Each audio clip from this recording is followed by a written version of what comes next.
Sabe aquela sensação de ter uma ideia que parece que surgiu do nada, assim, na sua cabeça? Ou quando você sente um empurrãozinho estranho para tomar uma decisão, seja para algo bom ou nem tanto? Pois é. E se eu te dissesse que isso pode ser muito mais do que só sua intuição? Hoje a gente vai mergulhar a fundo numa das revelações mais fascinantes da doutrina espírita: a influência constante e muitas vezes secreta dos espíritos em nossas vidas. Para a gente entender essa dinâmica toda, nosso caminho vai ser bem direto. Primeiro, vamos descobrir o tamanho dessa influência. Depois, vamos conhecer quem são esses seres, como eles se conectam com a gente, por que isso acontece, qual é o nosso papel nisso tudo e, o mais importante, como a gente pode escolher ter boas companhias espirituais. Então, vamos lá. Tudo começa com uma pergunta que, olha, com certeza já passou pela cabeça de muita gente. Pensa bem, aquele palpite repentino que talvez tenha te livrado de um problema, ou, pelo contrário, aquele pensamento negativo que te levou para um caminho ruim. De onde é que vêm esses impulsos, afinal? Essa é uma experiência que quase todo mundo já teve, e a resposta que a gente vai ver agora é, no mínimo, surpreendente. E tá aí, a resposta, direta, vinda de Allan Kardec, com base no que os próprios espíritos revelaram. Não é uma influência pequena, sabe? Ou que acontece de vez em quando. É algo constante e muito, mas muito mais forte do que a gente costuma perceber. Essa frase é a base de toda a nossa conversa de hoje. Certo. Se essa influência é tão grande assim, a pergunta que vem logo em seguida é meio óbvia, né? Quem são exatamente esses espíritos? Olha, isso aqui é fundamental entender. A doutrina espírita não está falando de seres de outra espécie, de anjos com asas ou demônios de contos de fada. Está falando de nós mesmos. Os espíritos são simplesmente as almas das pessoas, de homens e mulheres que, assim como a gente, viveram aqui na Terra, amaram, erraram, aprenderam. A morte do corpo físico é só uma passagem para um outro estado de existência. E pensa só, assim como a humanidade aqui na Terra super diversa, o mundo espiritual também é. Não existe um padrão ou um molde. Essa população invisível que nos cerca é um reflexo de toda a variedade de moral, de conhecimento, de virtudes e de defeitos que existe entre nós. E para a gente organizar essa ideia, dá uma olhada nessa tabela. Na base, a gente tem os espíritos imperfeitos. São aqueles ainda muito ligados às coisas da matéria, ao orgulho, ao egoísmo. E sim, eles podem se divertir com as nossas dificuldades. No meio estão os bons espíritos, que são como nossos amigos e protetores do lado de lá, sempre tentando nos inspirar para o bem, agindo como a voz da nossa consciência. E lá no topo, os espíritos puros, que já atingiram um nível de perfeição que a gente nem imagina, e que trabalham pela harmonia do todo. Ok, já entendemos quem eles são.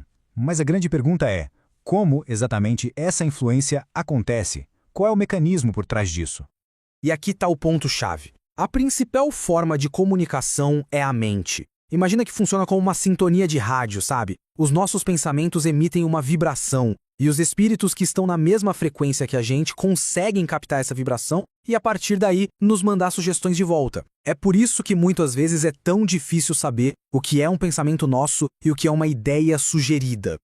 Mas não é só pelo pensamento, tá? Existem também as manifestações físicas, que são bem mais raras. Um espírito pode agir sobre a matéria, mas para isso ele precisa de um intermediário, de um elemento que faça essa ponte entre o mundo deles e o nosso. E esse elemento tem nome, é o perispírito. Pensa nele como um elo de ligação. É uma espécie de corpo de energia semimaterial que todo espírito tem. É combinando o fluido do perispírito dele com os fluidos do ambiente e de uma pessoa com mediunidade que um espírito consegue, por exemplo, levantar uma mesa. É a explicação lógica, quase científica, para essa interação. Tudo bem, a interação acontece, mas por quê? Qual é o objetivo disso tudo? Tem algum sentido? E olha, isso muda tudo.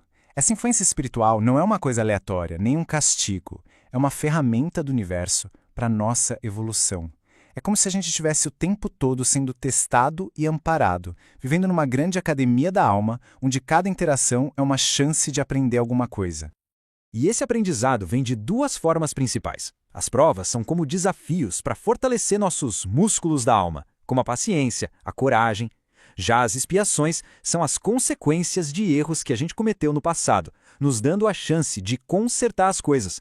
As duas são oportunidades de crescimento, muitas vezes impulsionadas por essas influências espirituais que nos colocam bem na situação que a gente precisa viver. E isso tudo nos leva ao ponto mais importante de toda essa história, aquele que devolve todo o controle para a gente. É exatamente isso. A influência dos espíritos existe, é constante, é poderosa. Mas, e esse mais é gigante, influência não é controle.